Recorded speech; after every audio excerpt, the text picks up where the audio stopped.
हम अकाउंट के अंदर चैप्टर शेयर पूंजी के हिसाब सीख रहे थे। आज हम क्वेश्चन नंबर 19 करने जा रहे हैं। पिछले वीडियोस में हमने क्वेश्चन नंबर 18 तक पूरा करा था। क्वेश्चन नंबर 19 का नया टॉपिक है शेयर का प्रमाणसर वितरण। अब ये शेयर का प्रमाणसर वितरण क्या है मैं आपको समझाता हूँ अच्छी तरीके से।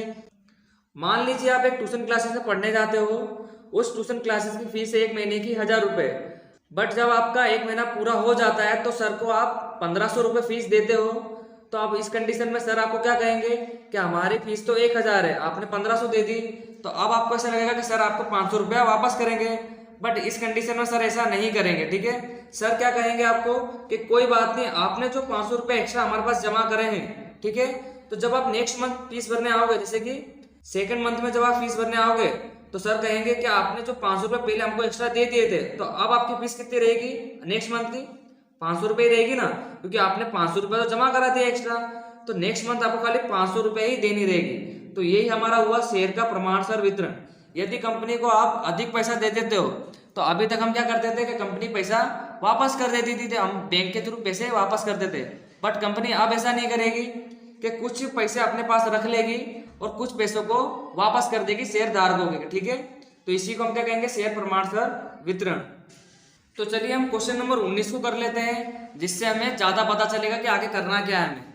यहाँ लिखा हुआ शीतल इलेक्ट्रॉनिक्स लिमिटेड ने 1,20,000 इक्विटी शेयर प्रति शेयर 10 के भाव से आम जनता में प्रकाशित किए। कंपनी ने निम्नलिखित रकम मंगाई थी। आवेदन के समय 3, आवंटन के समय 3 और अंतिम मांग के समय 4, ठीक है। आम जनता के पास से कुल 1,80,000 शेयर के आवेदन पत्र मिले। हमने कितने निकाले थे? 1,20,000, बट कंपनी को कितने पैसे मिल गए? 1,80,000। आगे लिखा हुआ है जिसके अंतर्गत कंपनी ने निम्नलिखित शेयरों का वितरण किया। तो आज का नया टॉपिक हमारा शेयर का क्या कर रहे हैं, वितरण कर रहे हैं। सबसे पहला क्या लिखा है, 48,000 शेयर आवेदकों के संपूर्ण शेयर स्वीकृत किए गए। तो इस टॉपिक को थोड़ा समझना पड़ेगा, मैं आपको समझाता हूँ अच्छी तरीके से। कंपनी की पूंजी कितनी थी? 1,20,000, बट कंपनी को शेयर कितने मिले? 1,80,000। तो आप देख सकते हो जब आप डिफरेंस निकालोगे तो कितने आपको अधिक मिले हैं? 60,000 रुपये आपको अधिक मिले हैं, ठीक है। तो पहली लाइन में क्या लिखा हुआ है कि कंपनी जो प्रमाणसर वितरण कर रही है उसमें से 48,000 सबके शेयर क्या करेंगे, स्वीकृत किए गए। आगे लिखा हुआ है 36,000 शेयर आवेदकों के एक भी शेयर स्वीकृत नहीं किए गए। इसका मतलब जो 36,000 है वो हमने क्या करे, अस्वीकृत। तो मैं लिखूंगा अस्वीकृत। समझना ध्यान से, हमको टोटल 1,20,000 तो स्वीकृत करने हैं कैसे भी करके, ठीक है। आगे 96,000 शेयर आवेदकों के 72,000 शेयर स्वीकृत किए गए। 96,000 में से 72,000 के क्या करे, हमने स्वीकृत करे। तो स्वीकृत करे ना ये भी, तो ये भी हमारे क्या हो गए, स्वीकृत के। तो मैं यहाँ पे लिखूंगा स्वीकृत। तो टोटल हमने कितने स्वीकृत करे, जब आप दोनों को प्लस करोगे तो यहाँ पर आएगा 1,20,000। इसका मतलब है कंपनी ने 1,20,000 शेयर स्वीकृत टोटल कर लिए जो पूंजी के हिसाब से है। बट यहाँ पे क्या लिखा गया है कि 96,000 में से 72,000 स्वीकृत किए गए। जब आप 96,000 में से 72,000 माइनस करोगे तो 24,000 ही आ रहा है, क्योंकि यहाँ पे लिखा गया कि 96,000 में से 72,000 हमने स्वीकृत कर लिए टोटली।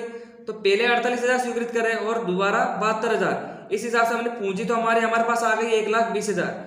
बट यहाँ पे लिखा है कि 96,000 में से 72,000, तो 96 में से जब आप 72 माइनस करोगे तो डिफरेंस की रकम बच रही 24,000। इस 24,000 का हमने क्या करा, इसका कुछ कहा गया नहीं है।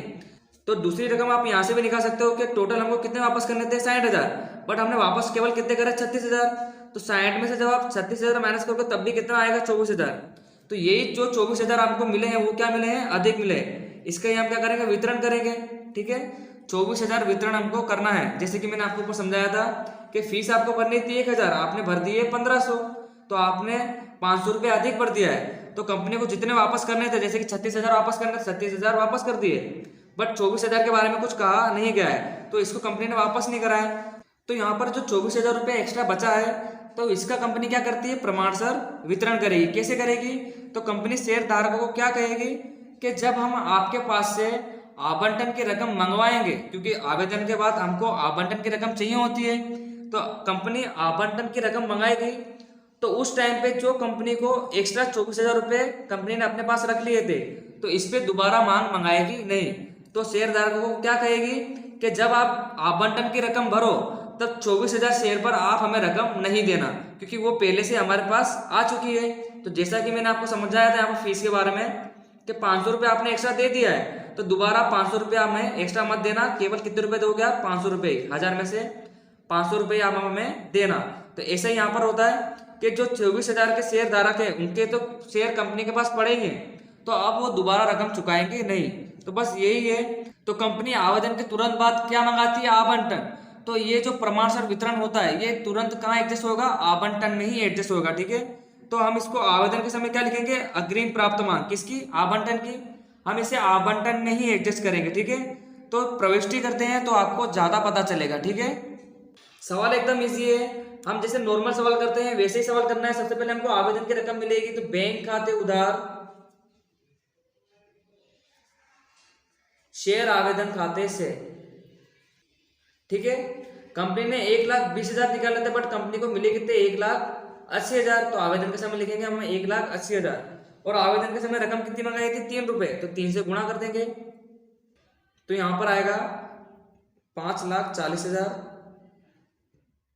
5,40,000, ठीक है। ये हमारी नॉर्मल प्रविष्टि हुई।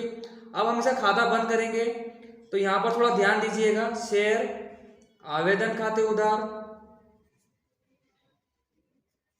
और यहां पे लिखेंगे शेयर पूंजी खाते से, जो हम पहले भी लिखते थे, ठीक है। और जो अतिरिक्त रकम मिलती थी वो हम वापस करते थे, तो क्या लिखते थे? बैंक खाते से, ठीक है। तो अब यहाँ पे थोड़ा ध्यान दीजिएगा कि कंपनी की पूंजी कितनी? 1,20,000, जो हम पहले भी लिखते थे, ठीक है। हमेशा पूंजी में उतनी ही रकम आएगी, और आवेदन के समय कितनी रकम है? 3। और सवाल में क्या कहा गया था कि हमने केवल 36,000 शेयर ही क्या करें? अस्वीकृत करें, तो उन्हीं की रकम वापस करेंगे। तो 36,000 गुणे 3। अब यहाँ पे जो 24,000 है, तो जैसा कि मैंने आपको कहा कि 24,000 कंपनी अपने पास ही रखेगी, ठीक है। और उससे हमेशा कहाँ एडजस्ट करने का? आवंटन में ही एडजस्ट करने का। तो हम कह सकते हैं कि जो हमको अधिक मिला वो हमारे लिए अग्रिम हुआ। अग्रिम का मतलब एक्स्ट्रा मिल रहा है, तो हमारे लिए लाभ होता है शेयर आवंटन खाते से, ठीक है। जो भी हमको आवेदन के समय अधिक मिलेगा उसको हम क्या करेंगे? एडजस्ट आवंटन में एडजस्ट करेंगे।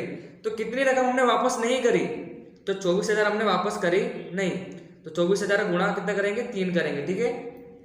तो जब आप यहाँ पे सोल्व करोगे तो यहाँ पर आएगा 72,000, यहाँ पे आएगा 1,08,000, और यहाँ पर आएगा 3,60,000। आप देख सकते हो कि शेयर आवंटन खाते से 72,000 रुपये हमें अधिक मिले हैं, तो जिसे कंपनी क्या करती है? आवंटन के समय एडजस्ट करती है। इसका मतलब कंपनी आवंटन की रकम तो मंगवाएगी, बट उसमें से उनको 72,000 रुपये रकम मिलेगी नहीं, क्योंकि उसको पहले ही मिल चुकी है आवेदन के समय। क्योंकि यहाँ पे जो अस्वीकृत करने थे वो तो कंपनी ने वापस कर दिए, बट 24,000 रुपये वापस नहीं करे थे, वो उसे कहाँ रखेगी? आवंटन के समय रखेगी। तो तीसरे नंबर की प्रविष्टि हम करते हैं अब। शेयर आवंटन खाते उधार, सबसे पहले कंपनी रकम मंगवाएगी शेयर पूंजी खाते से, ठीक है। पूंजी कितनी है? 1,20,000, और आवंटन के समय भी कितनी रकम है? 3। इसका मतलब कंपनी ने आवंटन के समय 3,60,000 रुपये मंगवाए थे, ठीक है। अब इसको जब रकम मिलेगी, यहां पे समझना थोड़ा ध्यान से, बैंक खाते उधार शेयर आवंटन खाते से। अब कंपनी को टोटल रकम चाहिए कितनी? 3,60,000, बट आप देख सकते हो कंपनी ने पहले ही अपने पास आवंटन कितने जमा करके रखे हैं? 72,000।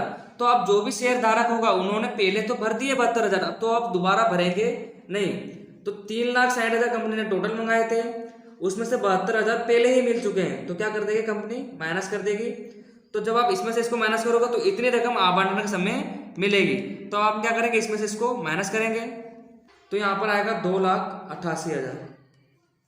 तो बस इतनी एंट्री इसके अंदर करनी थी, और कुछ नहीं था इस प्रमाणपत्र वितरण में, कि कंपनी को जो भी अधिक मिलता है उसे वो कहाँ रखती है? सबसे पहले आवेदन के समय, और उसे वो कहाँ एडजस्ट कर देती है? आवंटन में। इसलिए हमको जो हमने अपने पास रखे थे शेयर आवंटन खाते से में रखा 72,000 रुपये, और जब भी हमको आवंटन की रकम मिली तो आवंटन में कंपनी ने मंगाए कितने? 3,60,000। 72,000 पहले ही मिल चुके हैं, तो कंपनी को दोबारा मिलेंगे नहीं, तो 3,60,000 में से हमने 72,000 माइनस कर दिया, तो कंपनी को आवंटन के समय 2,88,000 ही मिलेंगे, ठीक है। तो यही हुआ हमारा प्रमाणपत्र वितरण।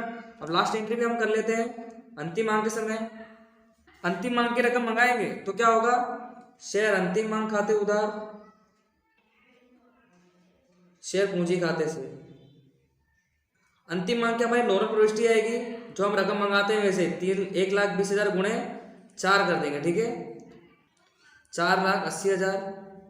और जब पैसे मिलेंगे तो बैंक खाते उधार शेयर अंतिम मांग खाते से, ठीक है। इसके अंदर तो कोई पॉइंट नहीं हमारा, 4,80,000 4,80,000। तो सवाल हमारा यहाँ पर खत्म हो चुका है। बस खाली हमें आवेदन और आवंटन में थोड़ा ध्यान देना है, क्योंकि ऐसे सवाल भी बोर्ड एग्जाम में आ जाते हैं कभी कभार।